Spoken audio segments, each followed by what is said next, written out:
Asociación Gremial de Canales Regionales de Televisión, Señal Abierta de Chile, Arcatel y este invierno, únete al Team Cuidarnos. Presenta Portavoz Noticias. ¿Cómo están, amigas y amigos? Bienvenidos a otro domingo literario aquí en Portavoz. Las sectas son un grupo de personas que siguen a un líder que tiene la capacidad de ejercer un poder sobre sus adeptos. Se basa en la persuasión y prometen beneficios para la vida o para después de ella. En la novela Séptima Región, Renato, el protagonista, busca la sanación de sus heridas, culpas y traumas a través de los métodos de un amigo suyo, Eneas. Hoy conversamos con su autor, periodista y doctor en literatura, Nicolás Poblete, que está junto a nosotros. Nicolás, bienvenido a Portavoz. Muchas gracias por invitarme. Bueno, leí, obviamente, esta novela, la disfruté muchísimo, pero me gustaría que antes nos digas cómo nace la idea de escribir Séptima Región. Bueno, la verdad es que tú hiciste un súper buen resumen de lo que podría ser la trama y el conflicto de la novela. Y esto surgió a partir de distintas motivaciones, inspiraciones, ¿no? En primer lugar, yo hace muchos años atrás participé en un grupo de artes marciales que no era exactamente una secta, pero tenía un poco la vibra, la energía, la estética de la secta.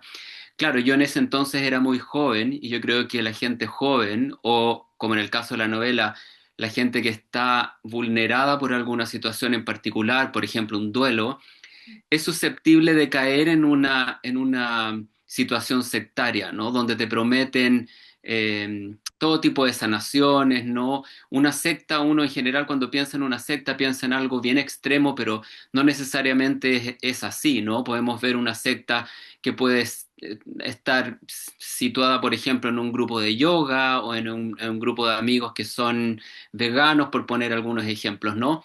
Es más bien la energía que surge ahí. Y por otra parte, yo leí unos libros de antropología que hablan de rituales ancestrales a lo largo de nuestra especie humana, ¿no? Todas las tribus tienen rituales, entonces es una necesidad humana formar parte de un grupo y en esa necesidad tú puedes caer muy bajo por distintos motivos, estar expuesto a una situación de dominación donde tu cerebro y tu voluntad son colonizados, ¿no? Entonces, un poco esas fueron las motivaciones para hablar de una relación muy agobiante, una relación en la que tú pierdes tu identidad, básicamente. A veces, antes de leer un libro, uno tiende a leer el resumen. En este caso yo no lo hice, te confieso que es algo que no me gusta hacer, me gusta, no sé, tener desde la primera impresión.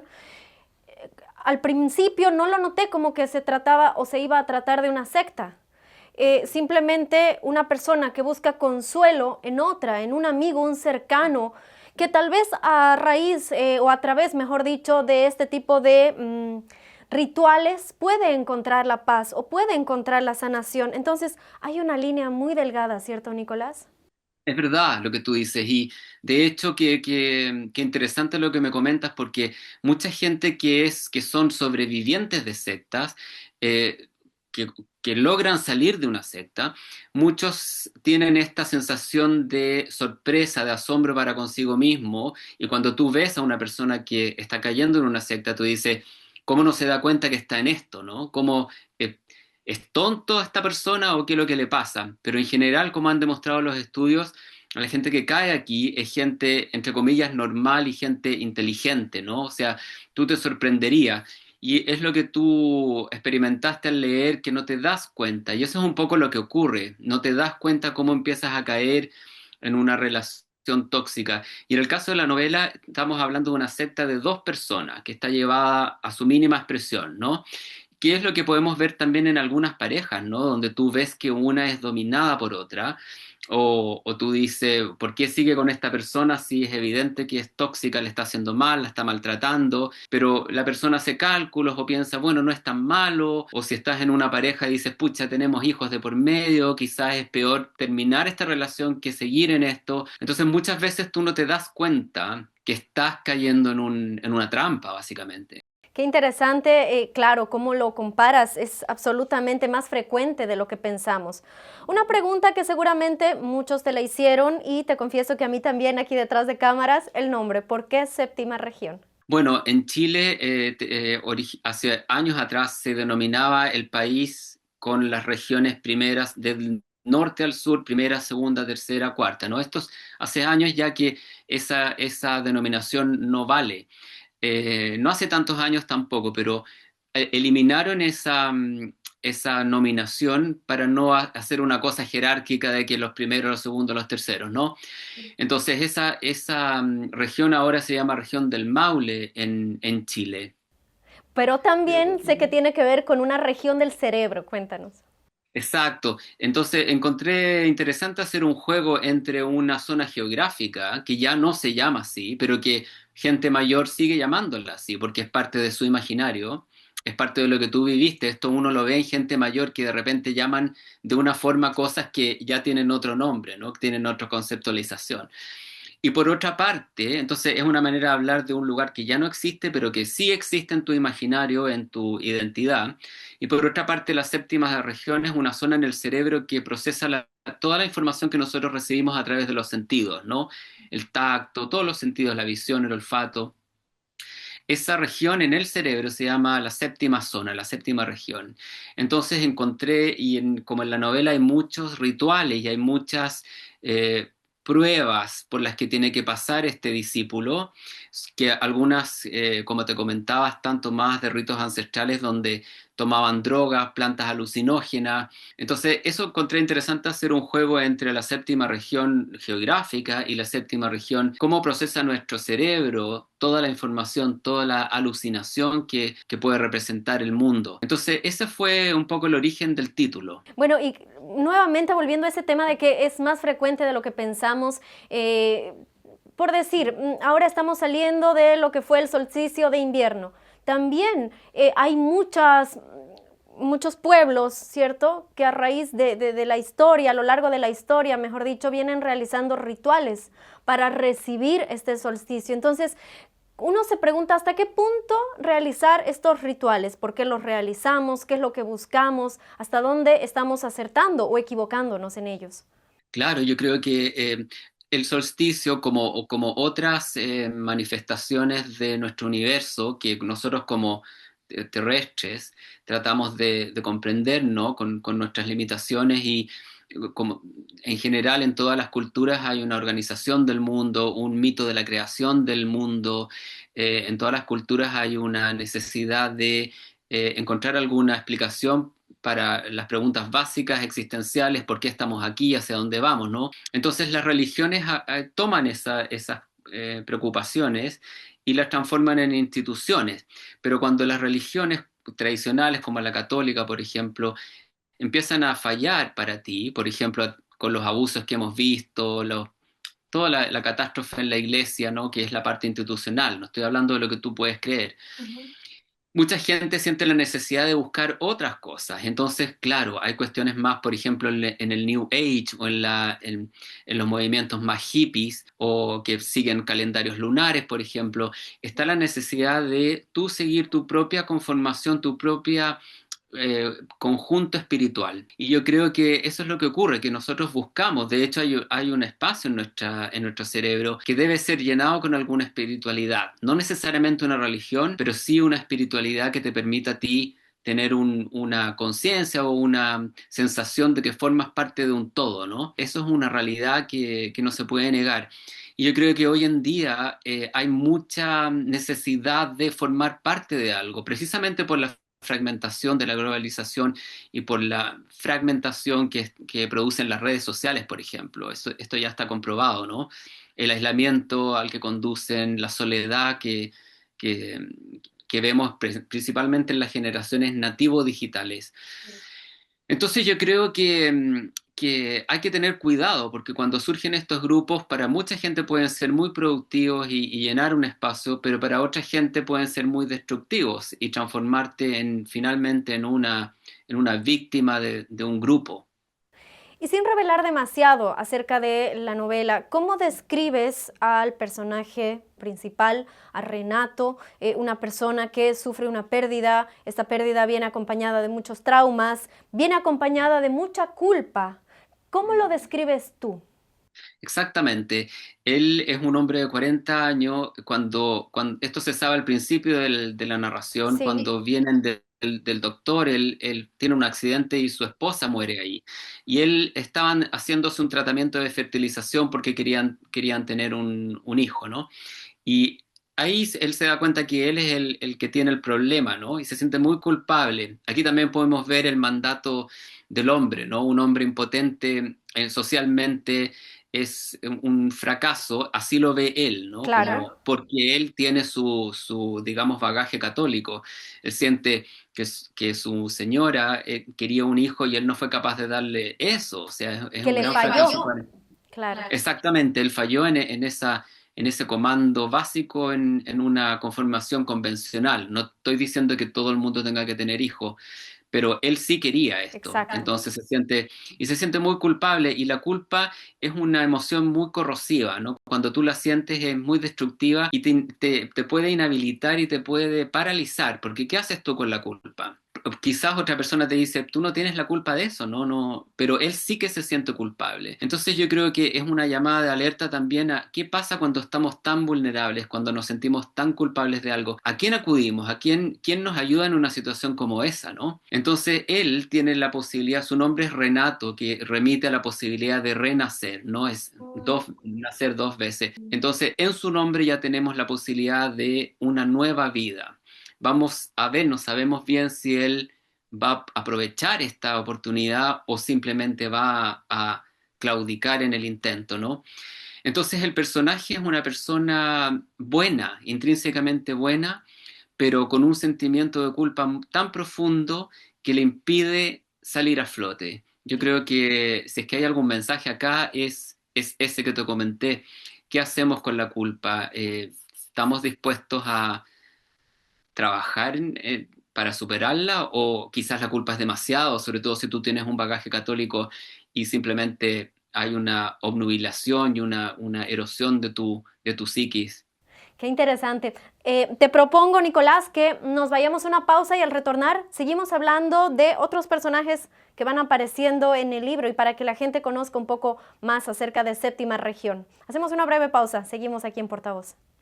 Hoy es urgente que los Team Verano y los Team Invierno nos unamos en el Team Cuidarnos, el team que se lava las manos y ventila espacios para prevenir enfermedades respiratorias, que se vacuna para no enfermar gravemente y que usa mascarillas si tiene síntomas. Un team que aprendió a reconocer síntomas leves y graves y sabe dónde acudir según estos. Este invierno, seamos todos del Team Cuidarnos. Infórmate más en Salud Responde o minsal.cl. Ministerio de Salud, Gobierno de Chile, trabajando para usted. Una playa paradisíaca al sur de Iquique. La ruta austral en los puntos críticos ya identificados. La de fragata portuguesa en el litoral central obligó bajo el cielo de San Clemente y en la plaza de armas de la inminente proceso de expropiación del recinto del Club Hípico de Punta Arenas. Decretó alerta roja para la comuna de Coyipulli y el de las embarcaciones pequeñas y catamaranes, las aguas del río Maule. El Hospital de Salud de la Mujer, el Hospital de Futaleufú llevó a cabo un total de 64 cámaras de seguridad distribuidas entre Pucón y Caburga. Se cumple un año del trágico incendio que afectó a la posta de Putú. En el Quisco. Orienta las costas de Arralún. Municipio de San Antonio. A su llegada a la región de Aysén. Portavoz Noticias. Donde se ven las regiones.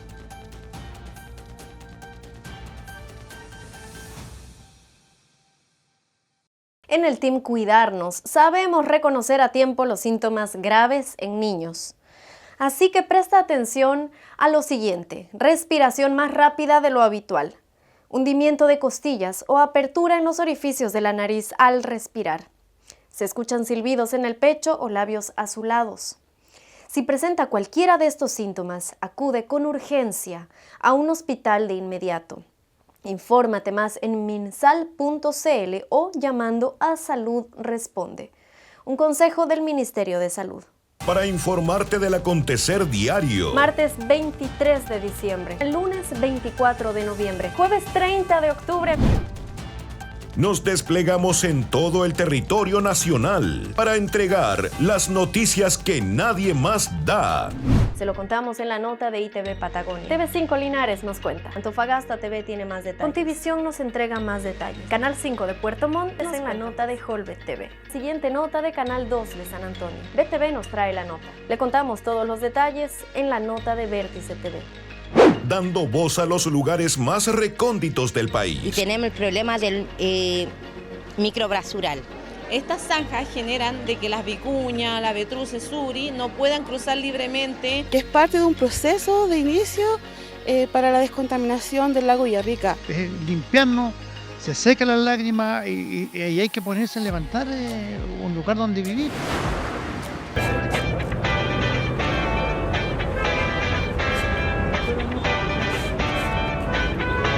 Somos Portavoz Noticias, la voz de las regiones.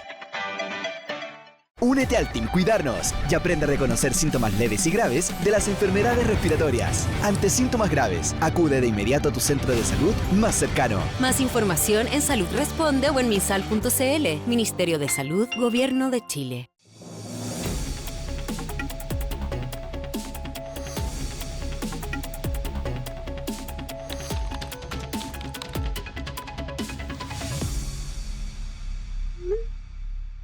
En el Team Cuidarnos, nos lavamos las manos y ventilamos espacios. También nos vacunamos para no enfermar gravemente. Sé parte del team y prevengamos enfermedades respiratorias. Llama a Salud Responde o infórmate en minsal.cl. Ministerio de Salud, Gobierno de Chile, trabajando para usted.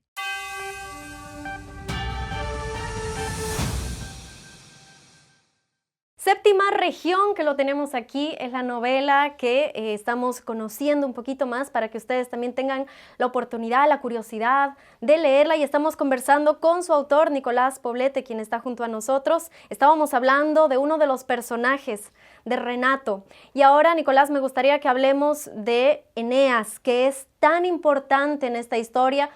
Nuevamente, sin revelar demasiado acerca del libro, pero es un personaje muy interesante que uno realmente se pregunta, ¿es buen amigo, no es buen amigo? ¿Lo está ayudando, no lo está ayudando? ¿Cuáles son sus intenciones? ¿Tiene poderes, no tiene poderes? Cuéntanos, ¿cómo lo describes tú? Bueno, Eneas es una persona carismática que es una característica de los líderes de estos grupos, ¿no? De un gurú o un maestro o un chamán, como comentábamos antes. Puede ser una persona que te encanta, que te hipnotiza, y de hecho lo que hacen este tipo de personas, que son generalmente líderes de sectas, que tienen un rasgo de narcisismo muy marcado, ¿no? Son que ellos utilizan el lenguaje de manera muy convincente, las inflexiones de la voz, el tono con el que te hablan, te acompañan, te guían. En el caso de él, el protagonista es una persona muy desvalida, y cuando se encuentra con este ex colega que se ha ido a vivir de una manera muy ascética al campo, él lo abraza. Entonces él dice, este abrazo es mucho más importante que cualquier abrazo que me hayan dado en mi vida. Eso a veces uno lo siente con gente que socialmente tú te puedes abrazar, una cosa protocolar, ¿no? Pero cuando alguien te da un abrazo sentido, ¿no? Sabes, como sientes que hay una intención, ya hay un cariño de por medio, ¿no? Como una forma de comunicar que va mucho más allá de las palabras, ¿no? Y más aún después de un duelo, ¿cierto? Claro, es como si tú has pasado por un duelo y estás por ejemplo, en el cementerio participando de la ceremonia, o tú eres alguien que ha perdido a alguien, la gente te saluda, te dicen alguna frase hecha, pero de repente hay alguien que te da un abrazo que tú dices, esto sí, ¿verdad? Sí. Entonces es lo que siente él, y cae rápidamente, porque también el afecto puede engañarnos, ¿no? ¿Qué es lo que le ocurre a él? Entonces, este personaje que es muy carismático, que utiliza el discurso para convencer a su discípulo, es muy interesante porque él representa, digamos, los saberes ancestrales de los pueblos originarios. Él se apropia de estos discursos para su propio beneficio, ¿no? Y la verdad es que es una persona bien convincente, porque lo que él dice es bastante verídico, ¿no? Él habla de cómo el ser humano ha explotado la naturaleza, de cómo hemos depredado las otras especies. Entonces, si tú lo escuchas, dices, bueno, la verdad es que tiene toda la razón, ¿no? Pero hay una línea fina, como la describías tú antes, donde tú no sabes bien en qué momento este discurso se va a volver en mi contra, ¿no? Se va a transformar en un peligro para mí o, o yo estoy de acuerdo con esto, ¿no? Él, a lo largo de la novela, el protagonista dice, no, nadie me está obligando a hacer nada a mí, yo todo lo estoy haciendo por voluntad propia, porque tú dices, ¿cómo te sometes a, por ejemplo, pasar por el fuego, ¿no? O ser amarrado a una palmera y estar ahí obligado a comer una planta alucinógena, por ejemplo? Cualquiera diría, ¿cómo haces eso, no? Pero él dice, no, es mi propia voluntad. Y eso se debe a que Eneas es muy convincente, es una persona muy encantadora y produce una hipnosis en él, como suele ocurrir en estas situaciones donde la gente es hipnotizada, y una vez que tú sales de eso, si es que consigues salir de eso, dices, claro, yo realmente no podía ver lo que había más allá, estaba totalmente encandilado por esta persona. Además que, bueno, como todos los seres humanos tienen luz y sombra, ¿cierto? También hay una parte de Eneas que hace que uno reflexione. ¿Qué pasa, por ejemplo, cuando una persona roba? Robar es un delito, pero si en este robo hay una necesidad como la de poder entregarle medicamentos incosteables o por cualquier circunstancia imposibles para un hijo. Sí, Entonces, tienes toda la razón. La ¿cierto? verdad es que ahí él, claro, él durante el estallido social en Chile, que fue el 2018, hubo muchas, ¿sabes? ¿Cómo se llaman? Saqueos a lugares, supermercados, y él va a saquear, a asaltar una farmacia porque quiere conseguir los medicamentos para la epilepsia de su hijo, y son unos medicamentos sumamente caros. Aquí también podemos hablar de cómo el mercado se apropia de las enfermedades para hacer su propio negocio, ¿no? Y él, claro, él sabe que está cometiendo un delito, y en ese momento él le estalla una bomba en la cara que lo deja muy, muy herido. Lesionado. Entonces, claro, yo creo que en la ficción, porque esto es una novela, los debates que son interesantes de hacer tienen que ver con dilemas morales, tienen que ver con tabús incluso, y el robo, claro, es un tabú también, porque eso es un robo sumamente obvio, ¿no? Que tú usurpas algo, pero hay tantos tipos de robo, ¿no? En las cúpulas superiores los robos son de otro orden, quizás más silenciosos, o cuentas con un equipo de abogados que te ayudan y no necesariamente se considera un robo. Entonces yo creo que este personaje encarna también ese tabú y ese dilema moral con el que todos nos podemos relacionar, ya sea como víctimas o perpetradores. Hay otro personaje en la novela que también llama muchísimo la atención, es una puma. Una puma ciega. En algún momento yo no sabía si era un personaje real, era producto de la imaginación. ¿Cómo describes este personaje? ¿Cómo nace? Sí, la verdad es que los animales están siempre cerca de uno, aunque uno no los vea, ¿no? Aunque vivas en un lugar sumamente urbano, siempre hay animales, ¿no? Palomas o pájaros o lo que sea. Y si tú prestas atención, es muy interesante ver cómo se comportan y cómo conviven las especies, ¿no? De repente uno ve una especie conviviendo con otra que no tienen nada que ver. Entonces, para mí, en la ficción, los animales son muy interesantes en el sentido que funcionan como desplazamientos. Tú puedes depositar en ellos una serie de cosas, y es lo que ocurre acá, en nuestro país y en toda América. El felino más grande que hay es el puma, ¿no? Y en Chile hay pumas también a lo largo del país. Y este puma es ciego, es una puma ciega que Eneas toma cuando era un cachorro, ¿no? Que es cegado por una máquina, como una máquina cegadora, está pasando y mutila, mata a uno y el otro se salva, pero queda ciego. Entonces, para mí es una forma de hablar de cómo la tecnología está arrasando, no solamente a nosotros, nos podemos proteger un poco más, pero igual nos está arrasando, pero a las especies silvestres, a las especies endémicas también las está arrasando. ¿Y qué haces tú con un animal de ese tipo ciego? O el animal es sacrificado porque tú no puedes tener un puma, no es una mascota, ¿no? Es muy difícil domesticar un animal así. Claro, y por ley es prohibido, claro. No, está prohibido, pero al ser ciega sí que puede, depende de él. Entonces es para hablar un poco de la dependencia entre los animales y los humanos, y cómo la depredación humana ha ido exterminando, no sé la cifra, pero cada día hay más especies en extinción que van desapareciendo. Entonces, yo encontré interesante hablar de una puma, que es un animal, digamos, salvaje, feroz. Tú frente a un puma no tienes ninguna posibilidad, ¿no? Claro. El puma te, te va, si es que te ataca, si es que decide atacarte, tú no tienes posibilidad de defenderte. Pero en el caso de la novela es una puma ciega, entonces está también en este contexto de hipnosis, también forma parte de su trabajo, de este gurú. Claro, en un estado de vulnerabilidad que hace que dependa, en este caso, de un ser humano para su supervivencia. ¿Quién te gustaría que lea este libro? ¿Tú cuando lo escribes estás pensando en un público objetivo? Mira, la verdad es que no. Sin embargo, uno por algo escribe, o más bien uno por algo lo publica, ¿no? Porque mucha gente tiene ideas y mucha gente tiene historias, ¿no? Todos tenemos historias que contar, algunas muy interesantes. Mucha gente tiene historias fascinantes que nunca las escribe y quedan solamente como una historia para ti o para tu circuito cercano. Pero en el momento en que uno decide publicar, como yo lo he hecho ya varias veces, sí que tú estás entregando un material a un cierto público, yo no sé cuál, porque eso es difícil de rastrear. De repente a mí me llegan comentarios de una persona que no tengo idea quién es, que leyó un libro mío. Y eso es bien bonito porque habla de lo difícil que es, lo impredecible que es la lectura.